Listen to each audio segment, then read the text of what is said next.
সমুদ্রপথে বেআইনি ও চোরাচালানি কারবার বন্ধ করতে জীবন বাজি রেখে দেশকে রক্ষা করার প্রাণপণ লড়াই হয় হিরো ও ভিলেনের মধ্যে। সাগরে রাজত্ব করার এক দুর্বার প্রচেষ্টা। শত্রুর রক্তে সাগরের পানি লাল হয়ে যায়। কে জিতবে এই লড়াইয়ে? বলছিলাম বহুল প্রতীক্ষিত সিনেমা দেভারার গল্প। হ্যালো, আসসালামু আলাইকুম। মুভি এক্সপ্রেসো চ্যানেলে আপনাদের স্বাগতম। ভিডিওটি ভালো লাগলে আমার চ্যানেলটি সাবস্ক্রাইব করবেন, ভিডিওটি লাইক, কমেন্ট ও শেয়ার করবেন। ধন্যবাদ। মুভির শুরুতে আমরা দেখতে পাই একটি মন্ত্রিপরিষদের মিটিং চলছে, যেখানে একজন মন্ত্রী দেশের বিশিষ্ট আইপিএস অফিসারদের নিয়ে একটি মিটিং করছেন। দেশের বিশিষ্ট চোরাচালানি ব্যবসায়ী দয়া এবং ইয়াতিকে ধরার প্ল্যান করছেন। তার দায়িত্ব দেওয়া হয় স্পেশাল ফোর্স অফিসার শিভামকে। সিন আসে একটি বারে, যেখানে বসে শিভাম ও তার সাথের কিছু অফিসাররা বসে দয়া ও ইয়াতিকে ধরার বিষয়ে আলোচনা করছিল। তখন একজন বলে, দয়া এবং ইয়াতিকে যে এখন কিভাবে কোথায় পাবো তা কে জানে। তখন শিভাম বলে, দয়া এবং ইয়াতির গ্যাং এর একজনকে পেলেও চলবে। তখন একজন বলে যে একজন লোক আছে যার নাম রানী, সে তার গার্লফ্রেন্ডের সাথে দেখা করতে আসে রাতে। তখন তাকে যদি ধরি তাহলে খবর পাওয়া যাবে। তারপর তারা সেই মেয়ের বাসায় লুকিয়ে থাকে এবং রানী আসলে তাকে পুলিশ ধরে ফেলে এবং লকআপে অনেক টর্চার করে দয়া এবং ইয়াতির খবর দেওয়ার জন্য। তখন রানী বলে সে সমুদ্রের পাড়ে রত্নাগর নামে এক গ্রাম রয়েছে, সেখানে একজন চোরা কারবারি ব্যবসায়ী রয়েছে নাম মোরগান। তারা সরাসরি সমুদ্রপথে চোরাচালানি মাল আনা নেওয়া করে। 3 মাস আগে ইয়াতি সেখানে গিয়েছিল, তারপর সে আর ফিরে আসেনি, মানে সে নিখোঁজ। তারপর শিভাম আর তার সাথীরা সেই রত্নাগর গ্রামে রওনা দেয়। তারপর তারা এক ব্যক্তির সাথে দেখা করে, ওই এলাকার ডিসিপি ছিল। শিভাম মিথ্যা পরিচয়ে নিজেকে স্মাগলার বলে আলাপ শুরু করে। বলে সমুদ্র পথে চোরাচালানি মাল আনা নেওয়া করতো মোরগান, সে নাকি মারা গেছে আর তাকে হেল্প আপনিই করতেন সমুদ্র থেকে মাল আনতে, তো আমাদেরকেও একটু হেল্প করেন মাল আনতে। তখন সেই ডিএসপি জানায় সমুদ্র থেকে মাল না আমি আনতাম আর না আনতো মোরগান। সামনে যে পাহাড় দেখছো সেখানে 4টা গ্রাম আছে, যেটাকে লাল সমুদ্র বলা হয়। সমুদ্র থেকে জিনিস তারাই এনে দিত। তো শিভাম বলে সেখানে কার সাথে দেখা করতে হবে? ডিএসপি বলে ভাইরাভা। শিভাম যেতে নিলে ডিএসপি বলে তুমি কি ভাবছো একজন পুলিশ হয়ে আর একজন পুলিশকে চিনবো না? আরেকটি কথা, লাল সমুদ্রের মানুষদের থেকে একটু সাবধানে থেকো। শিভাম চলে যায় সেখান থেকে এবং লাল সমুদ্র এলাকায় ঢুকে পড়ে এবং ভাইরাভার সাথে দেখা করতে যায়। শিভাম ভাইরাভাকে বলে বম্বে থেকে এসেছি তোমার সাথে দেখা করতে। কাল সমুদ্রপথে আমাদের কিছু মাল আসবে, একমাত্র তোমরাই পারো সেগুলো এনে দিতে। তখন ভাইরাভার একজন লোক বলে এসব কাজ আমরা অনেক আগেই ছেড়ে দিয়েছি। তখন শিভাম বলে কাজ ছেড়ে দিয়েছো কিন্তু অভ্যাস তো ছাড়োনি। তখন আর একজন শিভামকে বলে যেখান থেকে এসেছো সেখানেই ফিরে যাও। তখন শিভাম বলে কি হয়েছে, ভালোভাবে বলছি তাই গায়ে লাগছে না? শহর থেকে অনেক দূরে থাকো, এই নির্জনতায় মেরে পুঁতে ফেলবো, কেউ জানতেও পারবে না। আমার কথা মতো কাজ কর, না হলে পস্তাবি। তখন ভাইরাভা চেয়ার থেকে উঠে দাঁড়ায় এবং শিভামকে একটা লাথি দিয়ে ফেলে দেয় আর বাকিদেরকেও বেধড় মারে আর বলে আমাদের লাল সমুদ্রে দাঁড়িয়ে আমাদেরকেই মারার হুমকি দিস? মরা আর মারা আমাদের রক্তে মিশে আছে। এরপর দেখা যায় শিভাম তার সাথীদের নিয়ে সমুদ্র তীরে হাঁটছিল আর বলছিল এই লোকেরা ইয়াতির ব্যাপারে 100% জানে। তখন একজন বলে কাউকে ধরে খবর বের করতে হবে। তখন তারা সমুদ্র তীরে একজন বৃদ্ধ লোককে বসে থাকতে দেখে, সেখানে যায়, কিন্তু শিভাম কিছু বলার আগেই বৃদ্ধ লোকটা বলে ওদের পাহাড়ে এসে ওদেরকেই ভয় দেখানোর চেষ্টা করছো? তখন শিভাম বলে কে আপনি? লোকটা বলে সিঙ্গাপ্পা, যে পাহাড় থেকে এসেছো আমি সেই পাহাড়েই থাকি। শিভাম বলে শহর থেকে এসেছি একটা কাজ করাতে, আপনি বড় মানুষ, হয়তো আপনি ওদের বললে ওরা কাজটা করে দিবে। তখন সিঙ্গাপ্পা বলে চলো, আর তাদের নিয়ে সমুদ্রের নৌকা করে যেতে থাকে। সমুদ্রের মাঝে গিয়ে শিভাম সিঙ্গাপ্পাকে বলে আমি জানি তোমরা এসব কাজ ছেড়ে দাওনি, আমার কাজ করে দাও, যা চাইবে তাই দেব। তখন সিঙ্গাপ্পা শিভামের হাতে থাকা হীরার আংটির দিকে তাকিয়ে থাকে। শিভাম বলে এটা কেমন লাগছে? এরকম আসল হীরা, আমার কাজটা করে দিলে এরকম আরো অনেক হীরা পাবে, পরে দেখবা নাকি? তখন সিঙ্গাপ্পা হাত বাড়িয়ে আংটিটা নেয় এবং সমুদ্রে ফেলে দেয়। সাথে সাথে শিভাম সমুদ্রে লাফ দেয় এবং নিচে দেখে হাজার হাজার মানুষের কঙ্কাল পড়ে আছে, যা দেখে শিভাম ভীষণ ভয় পেয়ে যায়। তখন সে বোটে উঠে যায় এবং অনেক আতঙ্কিত হয়ে পড়ে। সিঙ্গাপ্পা বলে নিচে হীরা পেলে? সমুদ্র তলদেশে তুমি যেটা দেখেছো সেটা তোমার হীরার কথাও ভুলিয়ে দিয়েছে, আর এটাই সেই ভয় যার কারণে যত মানুষই আসুক বা যত ধন সম্পদ দেওয়ার চেষ্টাই করুক না কেন, এখানকার মানুষ মানুষ সমুদ্রে নামার সাহস করবে না। তীরে এসে শিবাম সিঙ্গাপ্পাকে বলে, যেটা আমি সমুদ্র দেখেছি সেটা এখনো আমার চোখের সামনে ভাসছে। কে ছিল সেই লোকগুলো, আর কেই বা তাদের মেরেছে? সিঙ্গাপ্পা বলে, অনেক লম্বা কাহিনী, রক্তে সমুদ্র লাল হয়ে যাওয়ার কাহিনী, উত্তাল সমুদ্রে রাজত্ব করার দেবারার কাহিনী। কিছু বছর আগে পাহাড়ে লোভী কিছু মানুষ আসে, পাহাড়িদের শক্তিকে কাজে লাগিয়ে সমুদ্রপথে চোরাচালানি মাল পুলিশের চোখ ফাঁকি দিয়ে জাহাজ থেকে সোজা ব্যবসায়ীদের হাতে পৌঁছে দেওয়ার প্রস্তাব নিয়ে বদলে তাদের অগাধ টাকা পয়সা দেওয়ার লালসা দেয়। ফ্ল্যাশব্যাকে দেখানো হয় যেখানে মোরগান ও ডিএসপি সমুদ্র তীরে দাঁড়িয়ে মাল আনার অপেক্ষা করছিল। অন্যদিকে দেখা যায় উত্তাল সমুদ্রের সাঁতার কেটে জাহাজে উঠে টর্চ দিয়ে সেই চোরাই মাল খুঁজছিল গল্পের নায়ক দেভারা। একসময় সে সেটা পেয়েও যায় এবং তার সাথীরা বিভিন্নভাবে পুলিশের চোখ ফাঁকি দিয়ে সেই মাল সমুদ্র পথে চুরি করে মোরগানকে এনে দেয়। মোরগান তাদের অনেক টাকা দেয়, কিন্তু দেভারা মন খারাপ করে সেখান থেকে চলে যায়। এরপর বাসায় এসে দেভারা বসে খাবার খাচ্ছিল তার বউ ও মায়ের সাথে। তখন দেভারা তার বউকে বলে, ভাড়া ঘুমিয়েছে নাকি? তখন তার বউ বলে, তোমার থেকে গল্প না শুনে সে ঘুমাবে না। তাই দেভারা তার ছেলের কাছে গিয়ে তাদের পূর্বপুরুষদের বিরোধী শোনায়। কিন্তু ভাড়া বলে, প্রতিদিন তো শুধু তোমার বাবা দাদাদের গল্পই শুনি, আজকে আমি আমার বাবার গল্প শুনবো, দেভারার কাহিনী শুনবো। তখন দেভারা বলে, আমার কাহিনী তোমাকে শোনানোর মতো উপযুক্ত হয়নি এখনো। আমার বাপ দাদারা নিজের জীবন বাজি রেখে দেশ রক্ষা করে মহান ভূমিকা পালন করেছে, তাই তাদের কাহিনী তোমাকে শোনাই। আমার কাহিনী কি তাদের মতো মহান হতে পারবে কখনো, যাতে ভবিষ্যৎ বংশধরদের জীবন বদলে যেতে পারে? এরপর সিন আসে দেভারা গ্রামের মানুষদের খোঁজ খবর নিচ্ছিল। তখন একজন মহিলা তার ছেলেকে এনে দেভারাকে বলে, কেমন আছো দেভারা? দেখা যায় তাদের দেভারা টাকা দিয়ে হেল্প করছিল, কারণ মহিলাটির স্বামী তাদের সাথে সমুদ্রে কাজ করতে গিয়ে মারা গেছে, আর মহিলাটি ছেলেকে স্কুলে ভর্তি করিয়ে দিয়েছে, তাই দেভারা তাদের সার্বিক সহায়তা করে থাকে। এরপর সিন আসে কয়েকজন ছেলে মেয়ে মন্দিরে বসে গল্প করছিল। তখন একজন বলে, কাল শাস্ত্র পূজা, কাল লড়াইয়ে কে জিতবে? তখন একটি মেয়ে বলে, দেভারা জিতবে, চাইলে তাকে কেউ হারাতে পারবে না, কিন্তু যদি অন্য কাউকে ইচ্ছা করে জিতাতে চায় তো নিজে ইচ্ছা করে হেরে যাবে। তখন আর একজন ছেলে বলে, তুই যতই সুনাম কর না কেন, জিতবে তো আমার বাবা ভাইরাবাই।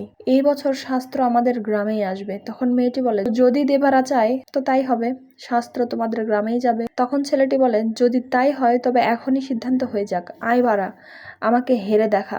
তখন মেয়েটি বলে, যা বাড়া, তুইও দেখিয়ে দে যে তুই দেভারার ছেলে।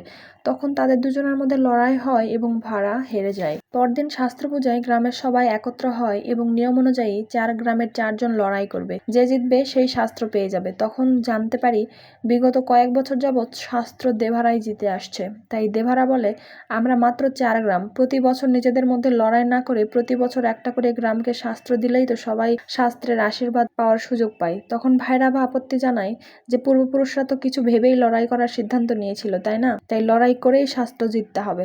তখন দেভারা বলে, রায়প্পাদের গ্রামে কোনো যোদ্ধা নেই, শুধু নৌকা চালায় সবাই, তাই এই বছর যদি শাস্ত্র তাদের দেওয়া হয় তাতে তারাও শাস্ত্রের আশীর্বাদ পাওয়ার সুযোগ পাবে। ভাইরাবা বলে, শাস্ত্র জিতে নিজের গ্রামে নিয়ে যাবার অভ্যাস হয়ে গেছে তোর, তাই এবারও জিতেই শাস্ত্র রায়াপ্পাকে দিয়ে দিই। তো লড়াই শুরু হয়ে যায়। ভাইরাবা ও দেভারার লড়াই শুরু করে। দুজনের মাঝে হাড্ডাহাড্ডির লড়াইয়ে দুজনেই সমান দক্ষতা দেখায়। একসময় দুজনে রক্তাক্ত হয়ে যায় এবং শেষ পর্যন্ত দেভারা জিতে যায়। তখন দেভারা বলে, দেভারা যা চায় সেটা আদায় করে নেয়। এরপর দেভারা সেটা রায়াপ্পাকে দিয়ে দেয়।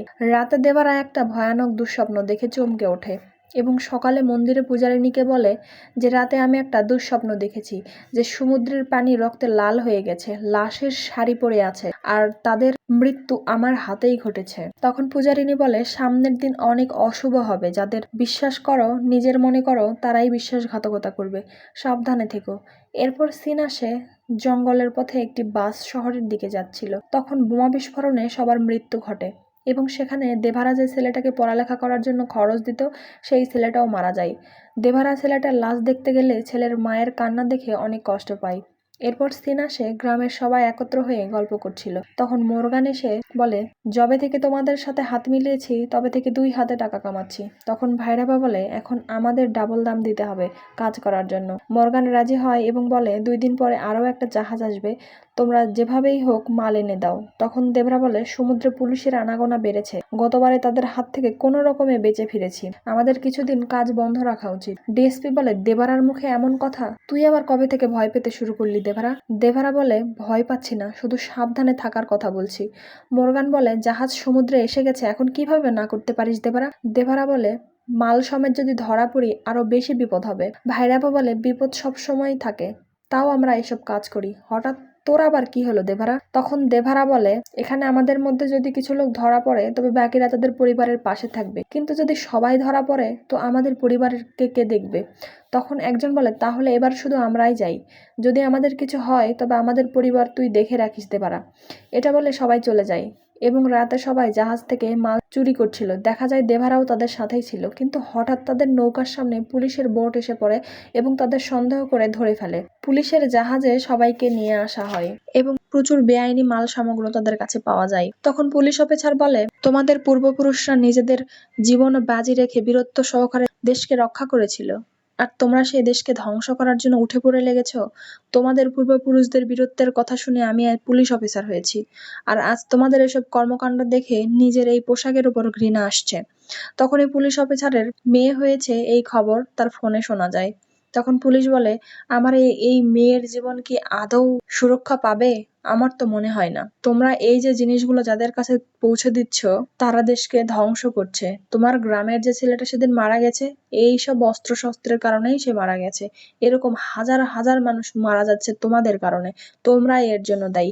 তখন দেবারার অনেক খারাপ লাগে এবং সে মনে মনে অনেক কষ্ট পায়। তখন ভাইরাবা উঠে গিয়ে হুট করে সেই পুলিশ অফিসে ছুরি মেরে বসে। সবাই মিলে জাহাজে থাকা পুলিশদের বেধড় মারতে থাকে, কিন্তু দেভারা একমাত্র যে কিনা তাদের দলের বিরুদ্ধে গিয়ে সেসব পুলিশদের বাঁচানোর চেষ্টা করছিল এবং অবশেষে সে চেষ্টায় সফল হয়ে যায়। ভাইরাবাকে আটকাতে গেলে ভাইরাবা এবং বাকি সবাই লড়াই ছেড়ে চলে আসে এবং দেবরা তখন পুলিশ অফিসারকে বলে, কোনো চিন্তা করবেন না, আপনার মেয়ের জীবন আমরা রক্ষা করব। আমরা দেশকে ধ্বংস নয়, আমরা দেশকে বাঁচাবো, এটা আমার প্রতিজ্ঞা। এই বলে দেবরা সেখান থেকে চলে আসে। দেবারা ফিরে আসলে সবাই তাকে এমন করার কারণ বলতে বলে। দেবারা বলে, খারাপ জেনেও এসব কাজ করতে করতে এসব কাজ আমাদের রক্তে মিশে যাচ্ছে, তাই আজকের পর এসব কাজ আর আমরা করব না। আজকের পর যে এসব কাজ করতে সমুদ্রে যাবে তাকে আমার মুখোমুখি হতে হবে। এই বলে চলে যায় সে। কিন্তু ভাইরাভা ও অন্যরা আবারও সমুদ্রে যেতে নিলে দেভারা সবাইকে মেরে পিঠে ক্রসচিহ্ন দেয়। সবাই দেভারার বিপক্ষে চলে যায়, একমাত্র রায়াপ্পাকে ছাড়া। সবাই সমুদ্রে মাছ ধরে জীবিকা নির্বাহ করতে থাকে। একদিন রায়াপ্পার বোনের সাথে ভাইরাভা তার ভাইয়ের বিয়ের প্রস্তাব দেয়, ভাইরাভাকে যাতে রায়াপ্পার বিরুদ্ধে ব্যবহার করতে পারে। এজন্য বিয়ের দিন ভাইরাভা আসলে সবাই তাকে মারার প্ল্যান করে, কিন্তু মারতে কেউ রাজি হয় না, কারণ ভাইরাভাকে সবাই ভয় পায়। তখন ভাইরাভাকে খাবারের সাথে মদ মিশিয়ে মাতাল করে দেয় এবং রায়াপ্পার হাতে মিথ্যা সংবাদ পাঠায় যে আজ সমুদ্রে কয়েকজন মাল আনতে যাচ্ছে। দেভারা সেখানে গেলে কাউকে দেখতে না পেয়ে ঘুমিয়ে যায়। তখন লুকিয়ে থাকা সবাই বের হয়ে আসে দেবরাকে মারার জন্য, কিন্তু দেবরা জেগে যায় এবং সবাইকে মেরে সমুদ্রের পানি রক্তে লাল করে দেয়, যা সেদিন রাতে সে স্বপ্নে দেখেছিল। তারপর সে পাথরে সাবধান বার্তা দিয়ে সমুদ্রে চলে যায়, এটা বলে যে যেই সমুদ্রে মাল আনতে যাবে তারই এই হাল করব। গ্রামের সবাই এসব দেখে অনেক ভয় পায় এবং ভয়ে আর কেউ সমুদ্রে যায় না। বহু বছর পর দেবরার ছেলেকে দেখা যায় যে দেখতে হুবহু দেবরার মতোই হয়েছে, কিন্তু তার স্বভাব হয়েছে দেবরার বিপরীত, মানে একদম ভীতু। দেখা যায় মুভির নায়িকা তাঙ্গা, যে অনেক সুন্দরী ছিল, যার ফলে সব ছেলে তার জন্য পাগল ছিল। ভাড়ার সাথে তার ছোটবেলা থেকে বিয়ে ঠিক করা ছিল, কিন্তু তাঙ্গা ভাড়ার ভীতু স্বভাবের কারণে ততটাও পাত্তা দিত না, কারণ তার পছন্দ ভাইরাভার মতো সাহসী এবং বীর পুরুষ। এদিকে ভাইরাভার গ্রামের অনেক ছেলেকে দেবরার বিরুদ্ধে ট্রেনিং করতে থাকে যাতে তাকে মারতে পারে, কিন্তু দেবরাকে কেউ দেখতে পায় না, শুধু সমুদ্রে কেউ মাল আনতে গেলে তার লাশ ফিরে আসে। তাই তাকে গ্রামে ফিরিয়ে এনে মারার জন্য ভাইরাভা প্ল্যান করে দেবরার মরার খবর প্রচার করতে থাকে, যা শুনে দেবরার মা মৃত্যু সজ্জায় চলে যায়, যা দেবরাকে গ্রামে ফিরিয়ে আনতে বাধ্য করে। কিন্তু ভাইরাভা তাকে ধরতে পায় না, কারণ সে পালিয়ে যায়। তো একদিন কিছু ছেলে দেবরার মেয়ে অর্থাৎ ভাইরাভার বোনকে বিভিন্নভাবে আজে বাজে কথা বলতে থাকে, যার ফলে ভাড়া তাদের মেরে তাদের 12টা বাজিয়ে দেয়। তাতে একজন মারাও যায়। ছেলেগুলো ভাইরাভার লোক ছিল, তাই ভাড়া এসে ভাইরাভার কাছে মাপ চেয়ে বলে, ওরা আমার বোনকে বিরক্ত করেছে তাই মেরেছি। তখন ভাইরাভা ভাড়াকে তার ছেলেগুলোর সাথে সমুদ্রে মাল আনতে যেতে বলে, তবেই সে ভাড়াকে মাফ করবে বলে। উপায় না পেয়ে ভাড়া রাজি হয়ে যায় এবং মাল নিতে যাওয়ার পর ভাড়ার মা সিঙ্গাপ্পাকে বলে, ভাড়া অনেক বোকা আর ভীতু। ভাইরাভা বুদ্ধি করে বাবা ও ছেলেকে লড়াই করাতে চাইছে, আপনি কিছু করুন। সিঙ্গাপ্পা বলে, কিছু হবে না ভাড়ার, কারণ সবাই ভাবে যে দেবরা বেঁচে আছে আর সেই সমুদ্র পাহারা দিচ্ছে, কিন্তু আসলে দেবরা বহু বছর আগেই সেই রায়াপ্পার বোনের বিয়ের দিনই মারা গিয়েছিল এবং আমরা জানতে পারি যে ভাড়াই সমুদ্র পাহারা দিত যাতে এসব বেআইনি কাজ বন্ধ থাকে। ঠিক তেমনই আজ তারা ভুল করে নিজেদের বিপদকে আহ্বান করে নিয়ে গেছে। ভাড়া সবাইকে মেরে আধমরা করে পিঠে ক্রস চিহ্ন দিয়ে দেয় এবং গ্রামে ফেলে যায়, এবং আবারও বার্তা দেয় যে যদি আবারও এমন সাহস কেউ দেখায় তবে তারও এমন ভয়াবহ দশা হবে। আর তারপর থেকে ভাইরাভা ভয়ে আর সমুদ্রে যাওয়ার প্ল্যান বদলে ফেলে। এদিকে ভাড়া ফিরে আসলে সিঙ্গাপ্পাকে বলে তার পিঠেও ক্রস চিহ্ন দিতে, যাতে সবাই ভাবে যে দেভরার বিরুদ্ধে গেলে সে তার ছেলেকেও ছাড় দেয়নি। সিঙ্গাপ্পা রাজি না হলে ভাড়া নিজেই নিজেকে আঘাত করে সেই চিহ্ন তৈরি করে। এরপর মুভির কাহিনী শেষ হয়ে যায়, কিন্তু দেখা যায় দেভরাকে ভাড়ায় মেরেছিল সেদিন। প্রশ্ন থেকেই যায় যে কেন মেরেছিল, সেটা দেখা যাবে পার্ট 2-তে। আজকের মতো বিদায় নিচ্ছি, আল্লাহ হাফেজ।